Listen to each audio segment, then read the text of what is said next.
महाकाल की शक्ति, उज्जैन की भक्ति।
ब्रह्मांड की सबसे प्राचीनतम कहानियों में से आज हम वो कहानी सुनाएंगे जिसका सृजन पूरे ब्रह्मांड के सृजन से पहले हुआ।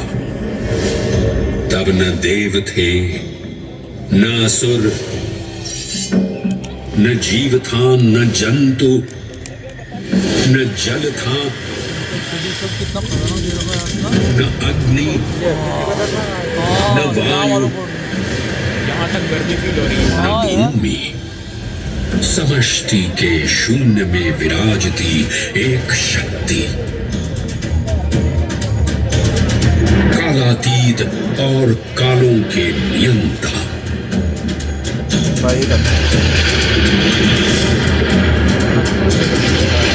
विधाता भी और विध्वंसक भी, अखंड, अचल, अविनाशी। ये कथा है उस महादेव के महाकाल स्वरूप की, जो सृष्टि के आरंभ भी हैं और काल के आगमन भी हैं। वे ही काल के सृजनकर्ता और नियंत्रणकर्ता भी हैं।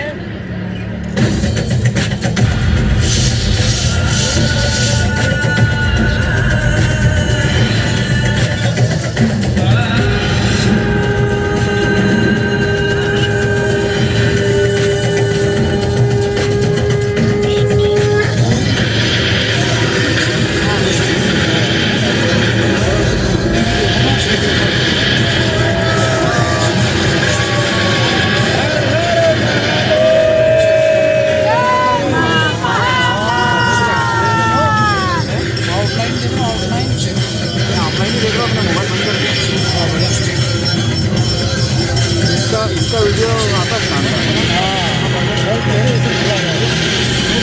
सर ले रहे हैं वैसे भी यार, पूरी शिद्दत से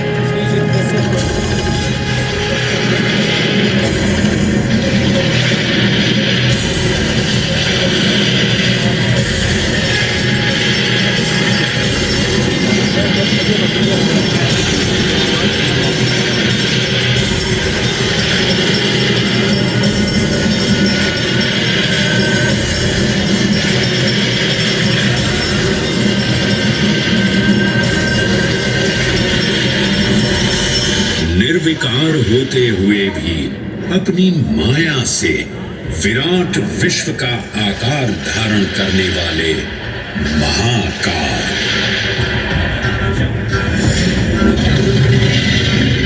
मेरुगिरी को धनुष और भगवान विष्णु को बाण बना दैत्यों के 3 पुरों का नाश करने वाले महाकाल। वो महाकाल जो तीनों लोकों में विद्यमान सभी शिवलिंगों में प्रधान है।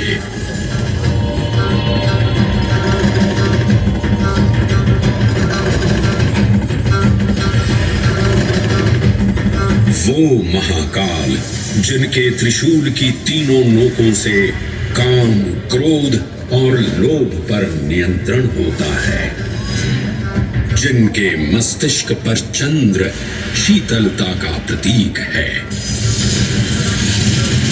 और जिनकी सवारी नंदी के 4 चरण सत्य, दया, दान और तप का चिन्ह है।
नाभिदेशे महाकालस्तन्नाम्ना तत्र वै हरः, अर्थात नाभिदेश उज्जैन में स्थित भगवान महाकालेश्वर तीनों लोकों में पूजनीय हैं। आकाशे तारकामलिंगम पाताले हाटकेश्वरम मृत्युलोके महाकालम सर्वलिंगम नमोस्तुते। आकाश में तारक लिंग के रूप में, पाताल में हाटकेश्वर के रूप में और मृत्युलोक में महाकाल के रूप में स्थित भगवान शिव को प्रणाम। समस्त लिंग स्वरूपों में विद्यमान भगवान शिव को सादर नमस्कार। नाभिदेश उज्जैन का अटूट बंधन है महाकाल के साथ, जो महाकाल स्तोत्र में उल्लिखित है।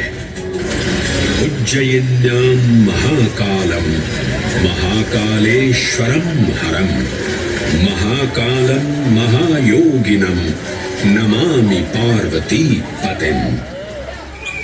तो चलिए मैं आपको कथा सुनाता हूँ इसी महान उज्जैन नगर की। उज्जैन, जिसे संस्कृत साहित्य में अवंतिका, विशाला, कुशस्थली, पद्मावती, कनकश्रृंगा, स्वर्णश्रृंगा, प्रतिकल्पा, कुमुदवती और अमरावती के नाम से पुकारा गया। उज्जैन, जो मनुष्य को मोक्ष प्रदान करने वाली 7 नगरियों में से एक है। उज्जैन, जहां 84 महादेव का आशीर्वाद प्राप्त है। उज्जैन, जिस पर सदा ही कृपा रहती है महाकाल की। यहाँ सतत क्षिप्रा नदी की निर्मल धारा बहती है। डमरू के नाद से जीवन को ऊर्जा मिलती है। घंटियों की झनकार मन को आनंदित करती है और यहाँ का आकाश शिव आशीष स्वरूप है। श्मशान ऊषर क्षेत्र पीठम तू मनमेव च पंचकत्र न लभ्यते महाकाल पुरद्दते। अर्थात यहाँ पर श्मशान, ऊषर यानी अनुपजाऊ भूमि, क्षेत्र अर्थात पवित्र भूमि, पीठ यानी शक्ति स्थान और मन अर्थात आध्यात्मिक शांति का स्थल, पांचों एक ही स्थान पर उपलब्ध थे। ये संयोग महाकाल की नगरी उज्जैन की महिमा को और गरिमामय बना देता है। उज्जैन के इस अलौकिक स्वरूप से प्रभावित हो महाकवि कालिदास अपने काव्य मेघदूत में लिखते हैं, हे जलधर, यदि महाकाल के मंदिर में समय से पहले तुम पहुंच जाओ तो तब तक वहां ठहर जाना जब तक सूर्य आंख से ओझल न हो जाए। शिव की संध्याकालीन आरती के समय नगाड़े जैसी मधुर ध्वनि करते हुए तुम्हें अपने धीर गंभीर गर्जनों का पूरा फल प्राप्त होगा। ये संध्या आरती जिसे कालिदास ने सराहा है अत्यंत महत्वपूर्ण है, क्योंकि ये वो सागर से विकराल लहरें उठ रही हैं, मेघ भयानक गर्जना कर रहे हैं। देव और दानव वासुकी सर्प को नेति बना और मंदार पर्वत को मथनी बना सागर को मथ रहे हैं कि तभी जल का पाप कालकूट विष निकलता है और पूरी सृष्टि को अपने ताप से झुलसाने लगता है। इस स्थिति में देवताओं के बीच हाहाकार मचा दिया। ये कैसा अनर्थ है? पर अब मृत्यु की विकराल छवि हमारी आंखों के समक्ष मंडरा रही है। इस भयंकर संकट से केवल वही उद्धारकर्ता मुक्ति दिला सकते हैं जो समस्त विश्व के परम संरक्षक हैं। तभी सब महादेव की शरण में जाते हैं और पुकार लगाते हैं, ओम नमो भगवते रुद्राय। और फिर तुष्टा महादेव भक्तों की गुहार सुनते हैं, कैलाश से उतरते हैं, विष को अपनी अंजुलि में भर अपने कंठ में धारण करते हैं।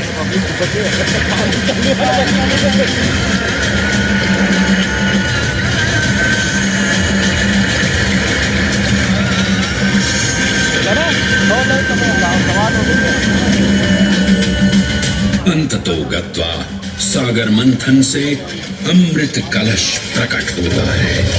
जैसे ही अमृत प्रकट हुआ, दानवों ने इसे केवल अपने आधिपत्य में लेने की आकांक्षा प्रकट की और संघर्ष छिड़ गया। आज यदि हम इस अमृत को प्राप्त कर सके तो हम देवताओं पर हमेशा के लिए प्रभुत्व स्थापित कर पाएंगे। अमृत अपात्र हाथों में ना जा पाए, क्योंकि ये अपनी शक्ति का असीम दुरुपयोग करेंगे। इस अराजकता के परिणाम स्वरूप अमृत की कुछ बूंदें छलकी और पृथ्वी तक पहुंच गई। 4 स्थलों पर स्पर्श हुआ इन बूंदों का, हरिद्वार, प्रयागराज,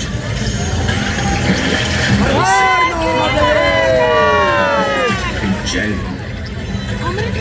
अमृत की इन्हीं बूंदों के कारण उज्जैन में हर 12 वर्ष पर कुंभ सिंहस्थ मेले का आयोजन होता है। भगवान शिव की लीला देखिए, लोक कल्याण के लिए स्वयं विषपान किया और अपनी नगरी पर अमृत वर्षा करवाई। अमृत की पावन बूंदों से अभिसिंचित ये दिव्य उज्जैन भूमि रामायण के पृष्ठों में भी सम्मिलित हुई। सतयुग के बाद त्रेता युग में माता सीता की खोज में वानर सेना का यहाँ आगमन हुआ।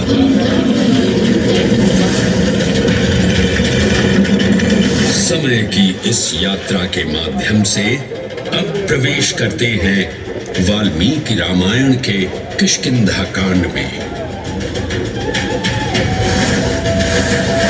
जब वानर राजा सुग्रीव अपने यूथपतियों से सभी प्रमुख स्थानों पर जाने के लिए कहते हैं और उन्हें अवंती नगर यानी उज्जैन जाने का आदेश भी देते हैं।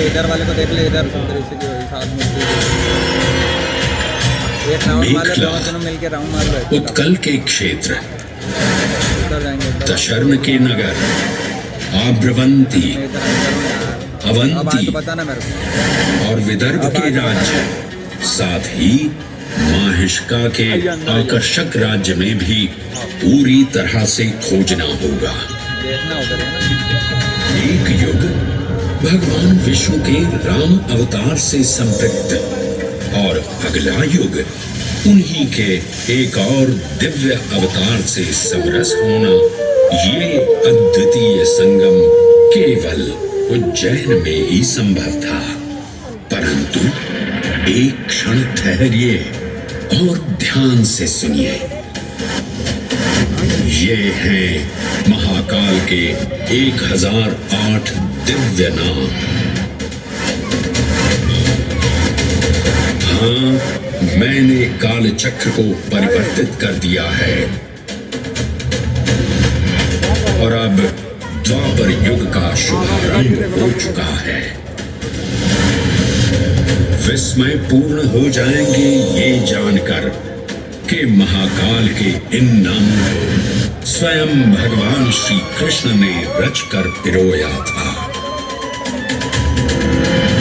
महाकाल सहस्रनामावली की ये अद्भुत रचना उस समय की है जब योगेश्वर कृष्ण, उनके मित्र सुदामा और शेषावतार बलराम ने अवंती नगरी में स्थित संदीपनी ऋषि के आश्रम में वेदांत दर्शन और शस्त्र विद्या की शिक्षा ग्रहण की थी।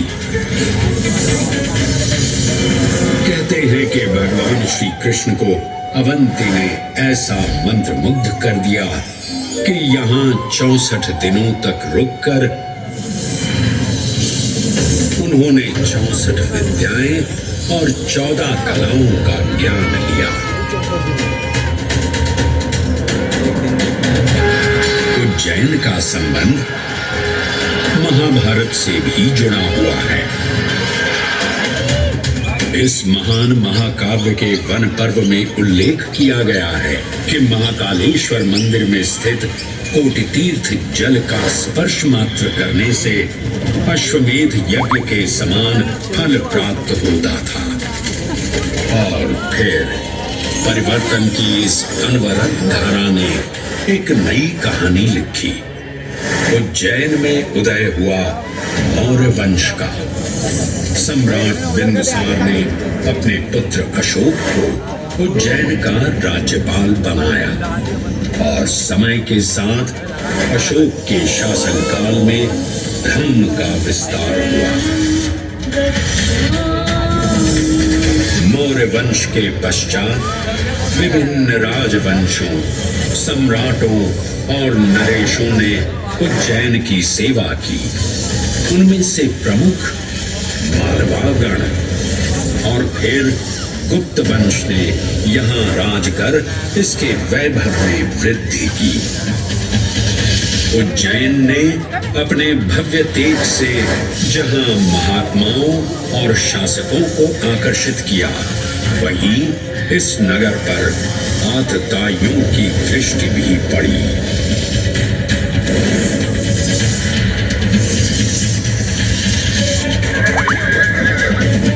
शक मध्य एशिया की खानाबदोश जनजाति थी जिन्होंने उत्तर पश्चिमी और मध्य भारत के कुछ हिस्सों पर आक्रमण कर अपना शासन स्थापित किया। ईसा पूर्व प्रथम शताब्दी में जब भारत शकों के अत्याचार से त्रस्त था, तब उन शकों ने उज्जैन पर भी कब्जा कर लिया और फिर उज्जैन में उदय हुआ एक तेजस्वी योद्धा महाराज विक्रमादित्य का। एक तरफ शकों का बल तो दूसरी तरफ विक्रमादित्य का अद्वितीय पराक्रम। विक्रमादित्य की तलवार महादेव के तीसरे नेत्र सी चमकी प्रचंड युद्ध हुआ।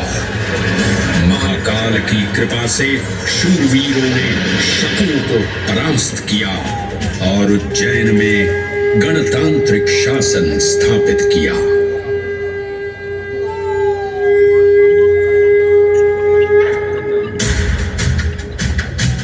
इन्हीं महाबली विक्रमादित्य की राज्यसभा महाकाल मंदिर में ही प्रतिष्ठापित थी। आज भी इस मंदिर की घंटियों में विक्रमादित्य की वीरता और शौर्य की प्रतिध्वनि गुंजायमान होती है।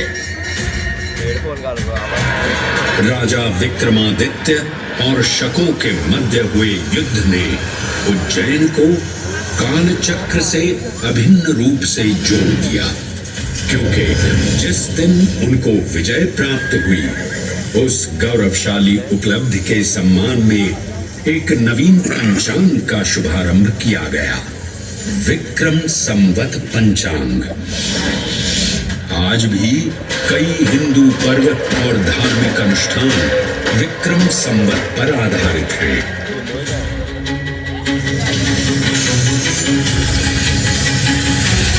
पृथ्वी की भौगोलिक कर्क रेखा इस पावन उज्जैन भूमि से होकर गुजरती है।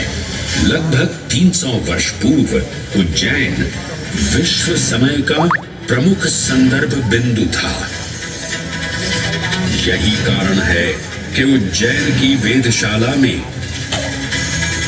वराहमिहिर, आदित्य दास, ब्रह्मगुप्त, आर्यभट्ट और भास्कराचार्य जैसे महान विद्वान अनुसंधान और अध्ययन में तल्लीन रहते थे। खगोल शास्त्र का केंद्र, महाकालेश्वर का आवास, जगत गुरु कृष्ण की नगरी, विक्रमादित्य का राज। जयति जय उज्जैनी, वैभवशालिनी नगरी उज्जैन।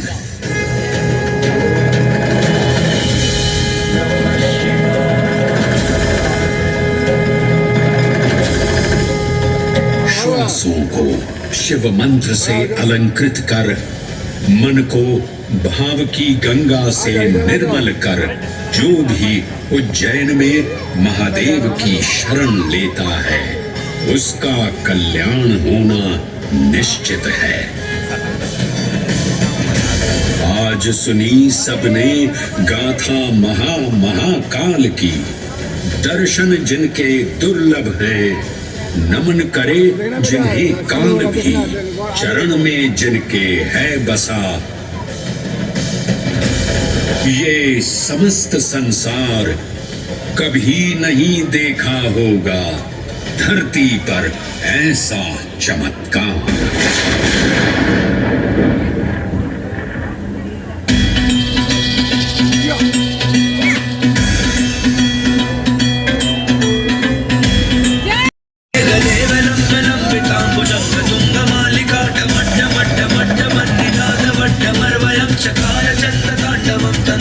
शिव शिव शिव